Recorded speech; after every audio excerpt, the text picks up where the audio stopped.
because none of us give a shit about 20. None of us give a shit about 2016. Let's talk about the best games from 1986. That's even better. Yeah. Do you want to start again? No, actually, I think that was I pretty think good. it's great. Yeah. I like that.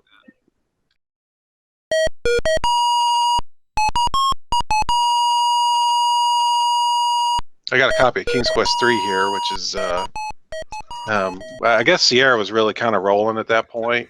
I have not played it. It's a good game. That's a pretty good game. What? You haven't played it ever?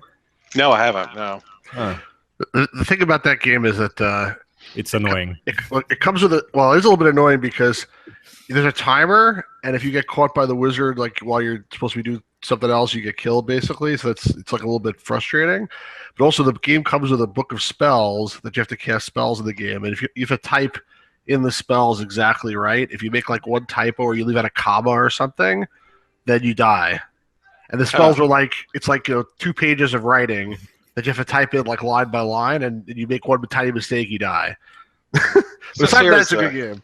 And it also has those like walking around right. the mountains that are like probably a lot of people complain about that bit in Space Quest 2. I think the bit in King's Quest 3 is worse. Yeah, so. I agree.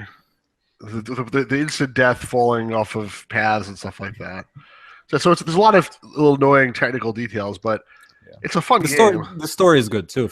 It's surprisingly interesting for like an early King's Quest game. Probably the first that was actually something creative and not just like a guy going in a fairy tale land. Like it had a bit more creative, and there's a twist too, so it's cool. Yeah, I would agree with that. Yeah, at the time I was kind of stuck in the color computer. I didn't have a PC in 1986, I don't think. So, and I know this came out for color computer, but I didn't have it. So. This is a game Amnesia, which is a text adventure. This particular copy happens to be for the Apple. I have a PC copy somewhere. Just was able to find it, but it's the same thing. It's just text, and essentially, first of all, it's the interesting thing about this is it was written by a guy named Thomas M. Dish, who's supposedly a famous author. Although I must admit I don't know who he is. I mean, I'm not literate enough to know who these famous authors are. But at the time, it was supposed to be a big deal. The plot is, I guess, as cliche as it possibly could be, but it takes place in New York City, which is sort of cool. It comes with like a subway map and a way to get around, like an index of streets and ways to get around the city, which is sort of nice. And basically it's like you wake up in a hotel room in a tuxedo and you have no idea where you are, how you got there, but there's like a bunch of people looking for you, obviously, and make the wrong move and you die. The writing is pretty good, obviously. That's the quality of the writing is good since it was written by a real writer. I think that was the point, and they were probably trying to compete with Infocom.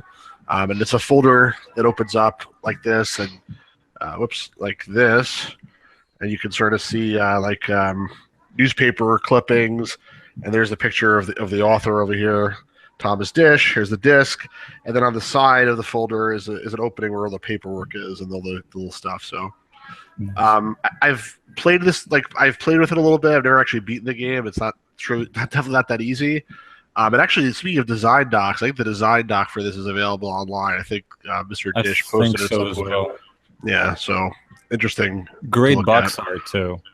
Yeah, and I just like these EA folders. This is that's what they're called in the collecting world, electronic arts folders. I mean, this game was published by EA. And they sort of popularized this record album packaging. They used to, I guess, package like the 45s in, the same type of format. But they were picked up by a bunch of other publishers also. They were like a sort of a standard at one point, a mini standard, and they're sort of cool. So.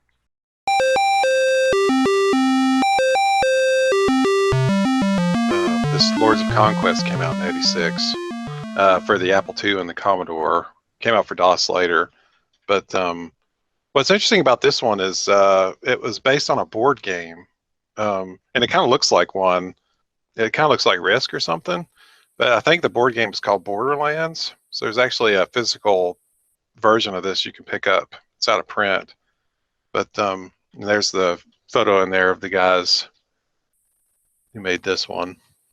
That's like the other thing that EA always did is try to put pictures of the authors to give them credit, which was unusual in the industry at the time.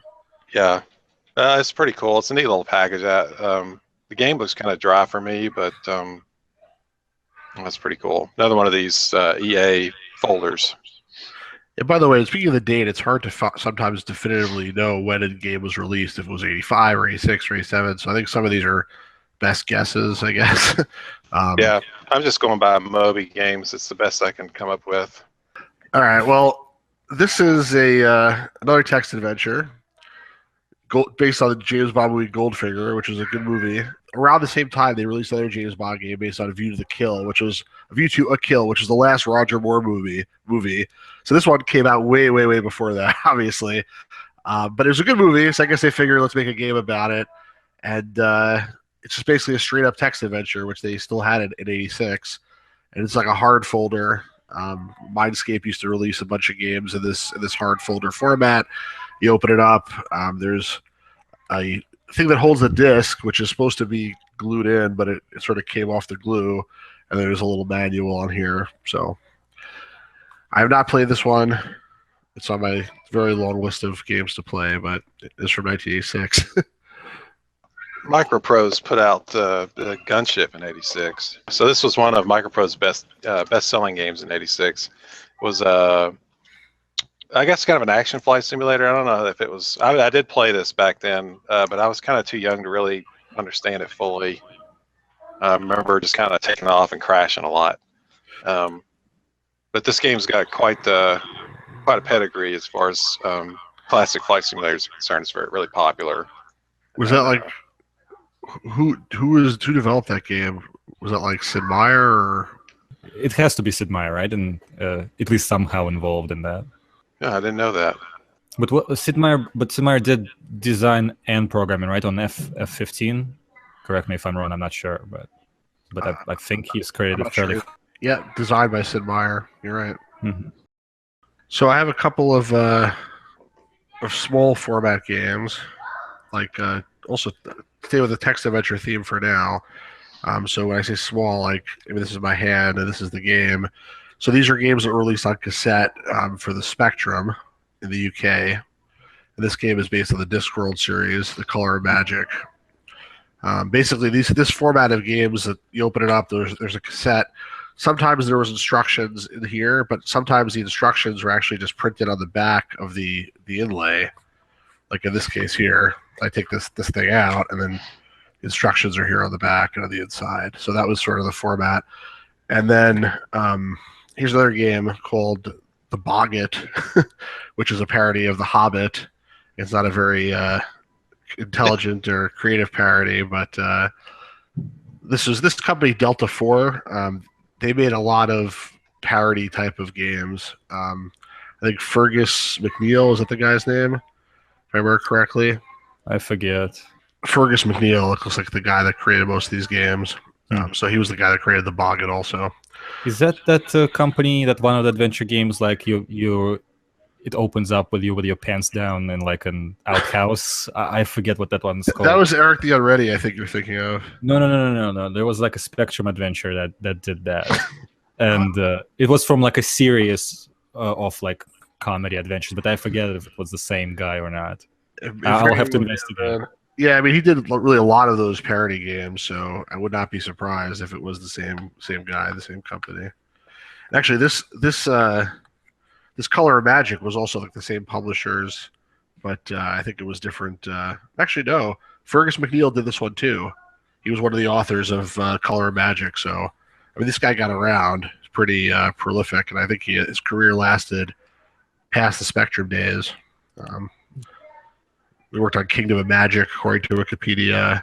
Oh boy. We worked on Carmageddon, the Lawnmower Man game. Oh, Jesus Christ. I just played that the other day.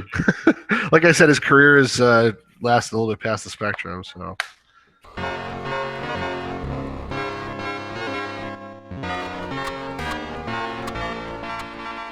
So here's a game which is probably one of the more innovative games of 1986. I would guess. Defender of the Crown. This is not the original release, I don't think. I'm pretty sure I'm almost positive it's not, but it's a different story. But it is a release of Defender of the Crown. But basically, Cinemaware, I guess they tried to make their games like movies. So there's it's a blend of a whole bunch of different genres, and they try to make it very cinematic. You can see the screenshots over here. Not from the DOS version. Yeah, not from the DOS version. I think these were all designed for the Amiga, if I remember correctly. For a while. Screen photos represent the Amiga version only. Hmm. They were designed for the Amiga, but they were ported to DOS eventually, and they didn't have as good graphics on DOS either. Like this one says requires CGA, so Well, I think it plays in EGA too, but you sure know what that means. Oh yeah, it's CGA thing. Yeah. Well, it requires CGA. I mean, like what would you be playing it on? Like, I guess Hercules or MTA. Yeah. Well, there's no VGA support. I'm pretty sure it actually says requires CGA, EGA, or Hercules. Well, yeah, but there hasn't been a VGA game till 89, right? Yeah, something like that. Recently, I looked into that. Okay. But like I said, I think this is a pretty innovative game for the time. I don't know if you guys agree or not. It didn't age well. Well, that's a different story. I mean, they did do a remake of it not too long ago, I think. That was also not very good. But also, that was like 10 years ago now, if not more, right? It feels like recently, but it's pretty old now. Yeah, but it's like I said, I think it looks gorgeous. It's widely regarded as far as I know as being one of. I mean, in terms of technology, I don't know if it was amazing technology, but for the PC for sure. But in terms of the presentation and the gameplay, what they tried to do, I think it was pretty innovative.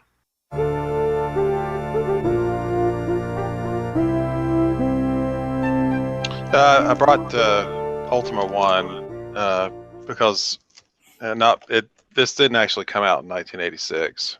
But that one did. The re-release did. Yeah, for the Apple II and the Commodore, this re-release came out in '86, and it's a cool box. It's really sought after for some reason. The coins. Yeah, that makes it so it's got some cool stuff in there, like the coins and the maps and everything. Well, that was the first release for the IBM, though. Was that re-release because it's true, yeah, off of the PC. Yep. So I think that's another reason it's sought after because there's a lot of like PC like IBM PC specific collectors. If they want to get Ultima 1, that's the one they're going to get. Oh, didn't they update it too? Like they updated the graphics and everything. Oh yeah, it's like they did. It's basically a brand new game. It's a remake. Yeah.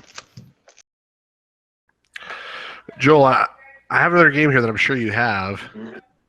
I can show like the corner of it, and then you can like go get your copy. It's probably Bard's Tale 2, but I thought we talked about that last time. Right? It is Bard's Tale 2. Did we talk about it last time? No, I bet we talked about Bard's Tale 1 last time. Probably. You want to grab yours? No, go ahead. Yep, Commodore 64, 1986. Yes, this is Bard's Tale 2. How did you figure it out so fast? I didn't even show you a corner. Hmm? I didn't even show you a corner. When you see that little maze thing, it's like immediate. Oh, you saw the maze thing? Yeah. I'm like, yeah, that's Bard's Tale. Yes, this is Bard's Tale 2. This is like the same format as the EA folders, and this is published by EA, but I guess there was too much stuff in here to make it a folder, so they made it like a thin two-piece box instead, which is sort of cool, and it opens. I did a whole video on the Slash release in terms of the comparison. Like the box top has a map inside, which is nice, and a bunch of stuff, and they leave you enough room for the clue book too. So it's a very this box is like a very well-made box. Like this would last like a bunch of other boxes sitting on top of it. And I gotta say, for one thing, putting the map on the top, on the inside of that box is like an extremely clever way of keeping people from copying it on a copy machine. And number two, the Slash version of that game is like particularly shitty. Like it's like really bad. The box is terrible, and the box is like, yeah, it's funny because like considering how strong this box is, that's the Slash box is like the opposite. It's like the weakest, flimsiest box, right? So the flimsiest box you can possibly imagine. Yeah, they really phoned that one in, didn't they? So this is Task Times in Tone Town, 86, created by Interplay, published by Activision.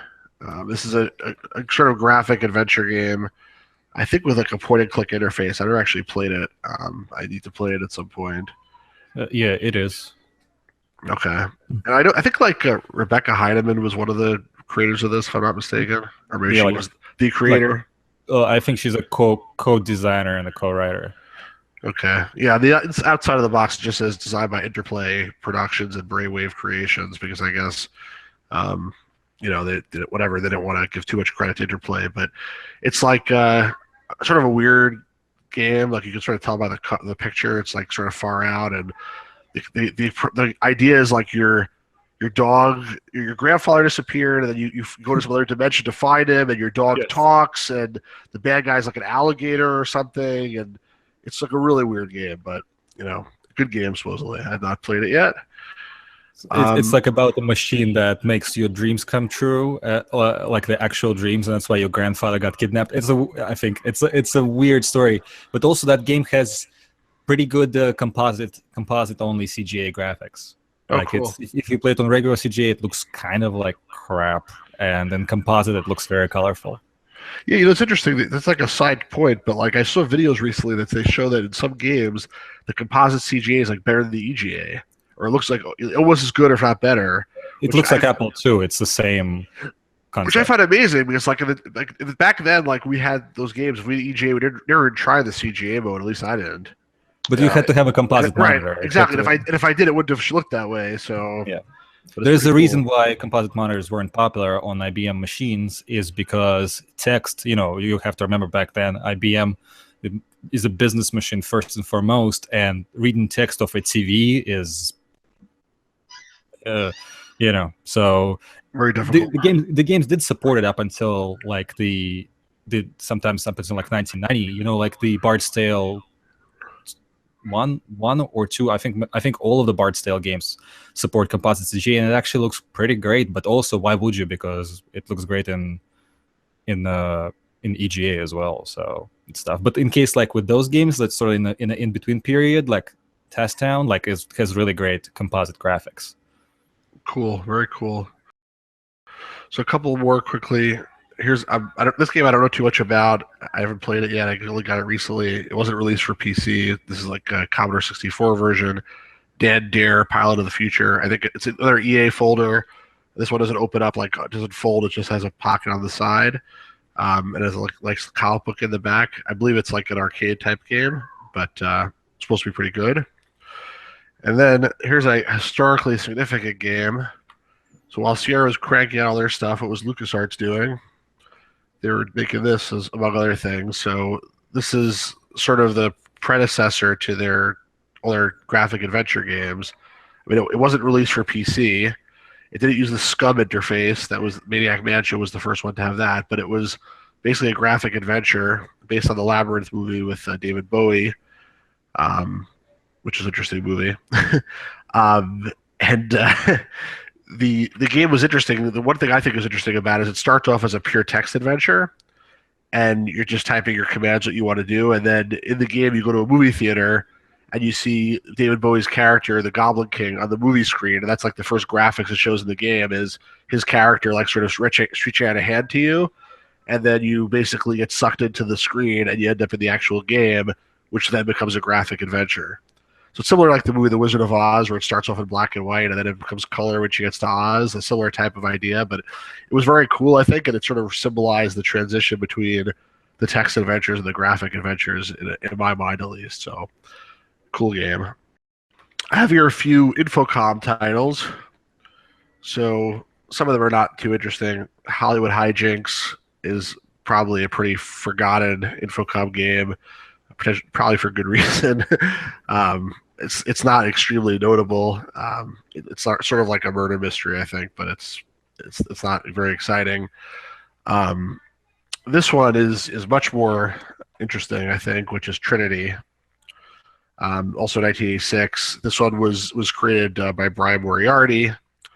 I think I used to tell you here like who actually created it on the box, but I don't see it here. But it was created by Brian Moriarty. All these Infocom games, I'm sure everybody who's watching this has seen them before, but they all these gray boxes, they call them, they open up like books, and there's like what they call a browsy here at the beginning, which is like a book that sort of gets you into the scene of the game. In this case, it's a comic book, and then towards the end, it actually is the manual for the game. And then when you get past the browsy, there's a little plastic tray which you can lift up, and underneath that is the disc and also all the different feelies that came with the game. So that was like the sort of the standard format, and it looks pretty cool. It's very collectible, in my opinion. Although nowadays these are cheaper than they should be, frankly. So, this is like an opportunity in the collecting world to find some cool games. They're pure text adventures, which is why I think they're not so in vogue nowadays. Like people that grew up past a certain point probably never played them, but they're especially this one is a very, very good game. It's in real time, right? Isn't it? It takes place in the present in the beginning, but then you travel in time. Right, but I mean, like the gameplay events happen. Oh as you play the game. For a text adventure, fairly unusual. Yeah, not that unusual, but it's not completely real time. Like in the sense that it's not like things. When you're waiting to type, nothing happens. Infocom did make a game called Border Zone where things happen regardless if you did anything or not, which is a spy game. And if you just sat there, like eventually you'd be killed, because some people would catch you. This game, yeah, things do happen. Like there are trigger events basically, but still, like when you're waiting to type, the game is paused essentially. Here's another game, Ballyhoo, which was like a circus sort of mystery. We won't talk too much about that.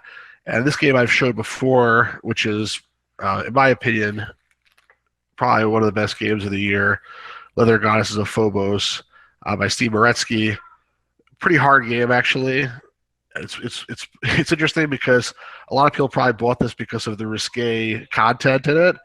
You can like set it to like tame mode or lewd mode or whatnot, and people probably bought it for that reason. But it's pretty hard, and there's not a lot of risque content, even in the most risque mode that you have there. But one of the reasons I like this game is because it came with a lot of good, nice feelies. There's a scratch and sniff card. There's 3D glasses and a 3D comic book. There's some maps. It was actually pretty cool for the time. This is Mickey's Space Adventure, also Roberta Williams with Disney, and I think Al Lowe worked on this also. And speaking of Al Lowe, also Winnie the Pooh and the 100-Acre Wood, which is an Al Lowe game, I believe. Exact same type of box. This one I had the hardest time finding in the PC format, but eventually did.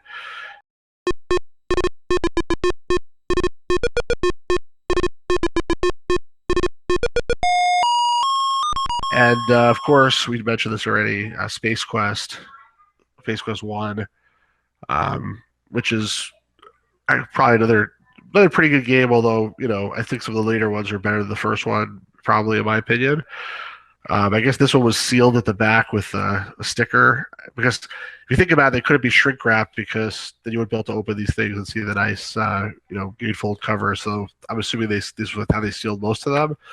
And I've had this for a long time. I didn't realize there were multiple variations, but Pascal, I guess, pointed out that some of them have lines on the cover. This one does, apparently. I don't know if you can see it. You can sort of see it. So, and when the light hits a certain way, you can see them. Yeah, there's droids are us and not droids be us coupon. I don't know about this picture, if it's backwards or not or whatever, but I'm satisfied with this copy. Let's put it that way. I think that's all I have from Sierra. Oh, what else do I got here? This is really cool. I don't know who's played this game, but this is a great game. Alter Ego. So this was published by Activision in the same format as those EA boxes, although it's actually a box. It's not a folder. Similar to the Bard's Tale box, but it opens at the top. And basically what this game was like a sort of, it wasn't quite a choose your own adventure. It was a little more complex than that, but basically it was a life simulator where you start off as an infant, like inside your mother's womb, or I guess a fetus, and do you want to kick or not kick? And the choices that you make basically determine your development, through your life. So like here's a screenshot from the Macintosh version on the back. I'll try to read this. It says, "Your teenage daughter has just introduced you to her date for the evening. His name is Mark Mongo Mattingly. He seems to be a nice young man, but his appearance is a bit odd, particularly his streaked hair and earring. How would you react?" So the choices are: some general questions about the young man staying in the living room with the ring in his nose. B, a talk requesting that she does not leave the house with that boy tonight. Or C, a lecture on why you should throw them out the door as soon as possible. So I guess they were not very tolerant in 1986 of people with rings in their noses. Actually, this one says 1985 on the box. Who knows? Maybe this is 1985, not 1986, but I already showed it, so it's too bad. But So that's the male version that you've shown, right? Right. Oh, yeah, So there we go. So this game came in two versions: the male version and the female version. I guess I know they couldn't fit into one game or whatnot, but this one you play just as a male. You start off as a male child. This one you start off as a female child. So the experiences are some of them are the same, and some of them are very different depending on your gender. So maybe that's a little bit sexist. I don't know, but if they try to be as realistic as possible, I guess, a life simulation, and it's really a great game. If you guys have played it, I'm curious what your feedback is, but I really enjoyed it. I've played it. It's fun. Moby Game says 1986 on the release, but the interesting part is that it's got Android 2009, browser 2001, iPad 2010. Yeah, wasn't there like a Kickstarter or something? Or I remember hearing about it. That would be a great game to play on a phone. Actually, if you think about it, it's all it is like choosing choices. I mean, it would work really well.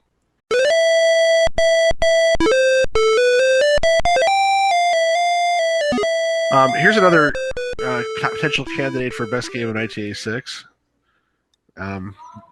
Might Magic. Oh yeah. So this is not the original. Like this is the first IBM release. Originally, the Apple II version came in a folder with a ring binder attached to it. But the IBM PC release came in this nice two-piece, pretty sturdy box. And obviously this is a classic RPG that spawned a number of series. So I don't know if the RPG folks here want to talk. I guess that's Joel.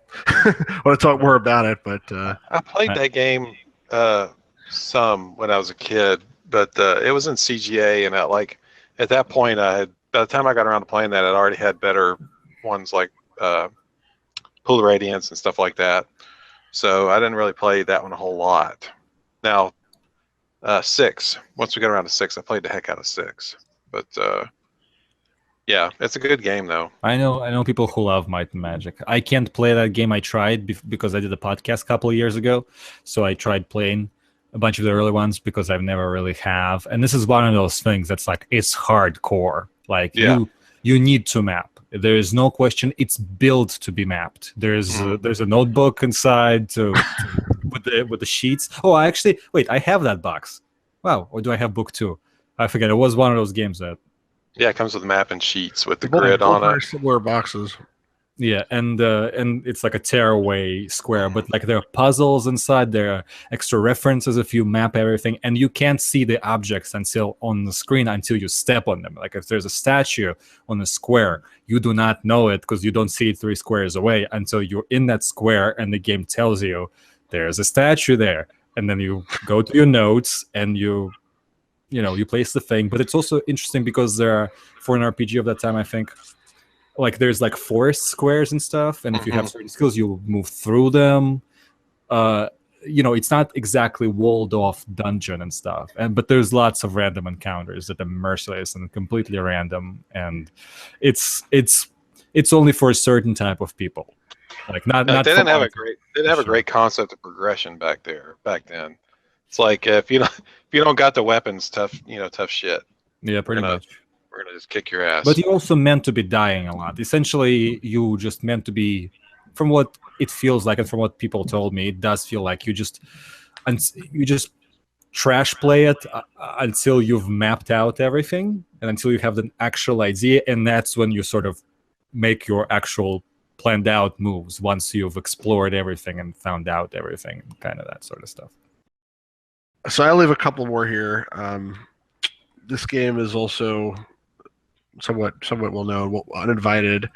So by this guy, same people made Shadowgate and Deja Vu, ICOM Simulations. Later on, they did the Sherlock Holmes Consulting Defective games and Dracula Unleashed and whatnot. And this also came in the same Mindscape hard folder, like the other game I showed before, which I don't remember what it was anymore. But yeah, it's designed for the Macintosh, released eventually for the PC, and there's also a remake for Windows, and I think there's also remakes nowadays for other platforms also. NES version is probably the best. Oh yeah, that's right. There's an NES version also. I guess this was. I mean, Shadowgate was a horror game, So is this. This is like, but it's not like as crazy horror as Shadowgate, right? This is more like a suspense or something. No, you can die in like a second room. And a skeleton face pops out. It's like in every ICOM game that's not Deja Vu. You die on every second screen. So and there's like a horrifying screech too. It's pretty jump scary and stuff. Well, even if you're playing on DOS, I think there's like a beep or some kind of an effect. But yeah, it's not as merciless as Shadowgate, I would say. Because there isn't like this instant, in Shadowgate you're instantly like, oh man, you need to have torches and everything. Like you literally screwed like 5 seconds into the game, which is so weird. But this is not that far away, I'll be honest. Gotcha. And I'll just show one more. This game is pretty obscure, I think, but Portal. I'm sure Anatoly, you've played this, but Activision came in a box, not a folder like some of the other stuff in the same year, and I guess they call it an interactive novel. I've actually not played this. There's a screenshot, but my understanding is it's sort of like an adventure game, but not quite. It's more of like I don't know, a computer novel is what they say here on the cover, but I'm not sure how to describe it. It's like an adventure game as best I could say, but. It's a weird sort of semi-choose your own adventure thing. You kind of need to play it. One interesting thing I think that probably some people will know is they had a Kickstarter for a remake of this like 5 years ago, which asked for seeing how this is essentially choose your own text adventure. It asked for an obscene amount of money. Like I think, at least I thought so. I think it was several $1 million. How'd they do? Not good. Maybe I'm sure there's a lot more games in '86, but I guess we probably put forward a pretty good sampling of them. Starflight. Nobody has Starflight? I'm surprised. Well, I actually don't have Starflight. I don't either.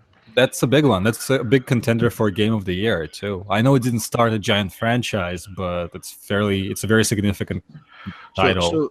So Anatoly, I shouldn't remind you of this, but weren't you going to make a big argument about how the game of 1986 was Tetris? Yes, Tetris. Yes, I was. I was actually just thinking about it. But actually, let me look at because I made a little list, and we haven't listed some things here. So Zork Trilogy, right? Well, it's a re-release. It's a re-release. That's why I didn't do it. But yeah, Joel, you have that, don't you? No, I do not. Huh. Where'd it go? How about Hacker 2, the Hacker sequel? So I don't have that game. I have the original Hacker, but Hacker 1 was not that great, and Hacker 2 is like sort of even worse. So they're different games entirely. I have like the disc loose somewhere, but I don't actually have it in the box. Yeah, but it's a pretty interesting, and I've mentioned before the whatchamacallit? What is this? Oh yeah, the DOS version of Karateka. So that's a pretty. I know it's not a particularly great port, and I know Jordan Mechner is not fond of it. Like it's in the journals specifically. I recently looked it up because the betas got uploaded to the Internet Archive of the DOS versions of the ports, and somebody was like, "I wonder what Jordan Mechner thinks of it," and I was like, "He doesn't think much of it." I read it. My Karateka DOS discs are signed by Jordan Mechner, and when he signed them, I remember he had a very like distasteful look on his face, like he wasn't happy that I was asking him to sign the DOS port. But yeah, he's not. He thinks the animation is not as fluid, which it isn't. But on it, all things considered, that's the version I've played. Like I really haven't played. Maybe if I play the Apple II version, I'll be like, "Oh yes, now I get it." But I played the DOS version only, and I'm like, I think it's just fine. It's a good game. I grew up on the Commodore version personally, but I grew up on the PC version playing in CGA, and I thought it was absolutely amazing. Yeah, it's great. Like it's the same thing with me. Like I think it looks great and whatever. What else do I have? The Black Cauldron, right? Is also 86. So I you know what? I think we did that last year for 85. I actually took it out of it. I love the box says 85, and I was like, okay, we did it last year. Okay. Donald Duck's Playground, another Sierra education title, but different from the other LO games. I do not have that one, but I know Pascal does. So that's a pretty interesting one. The Chess Master 2000 came out in '86. That's a big old release right there. Chess Master was, because there's a ton of sequels to that. I did a search, and the only thing I remember about those games is that dude with the huge like Santa Claus beard. Yes, and the box has like this really creepy art. It's a fold-out, EA box, right? Or and it has that him like doing the finger, like he's calling you and stuff, and he's carrying a chessboard in his hand and stuff. He looks really creepy.